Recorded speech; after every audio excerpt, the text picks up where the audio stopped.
mga bana ba? Hindi mo gustong asawa nga yaw-yawan? May pag mga asawa na lamog amang?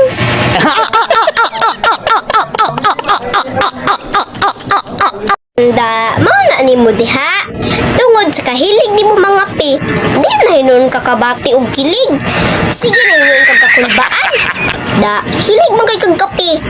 Di mga pi pa.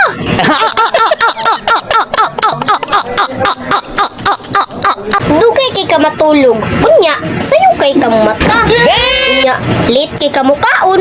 Unya, maligo pa jud kag hapon. Na, nagkinabuhi na mao na nimo. Ako ingon ba palangga ajud ang imong inahan ug amahan, kay kung mudako na ka di na nimo sila mahawiran, bisag ilang tingog di na nimo madunggan. Maunang palanggaon jud nato na sila. Oh my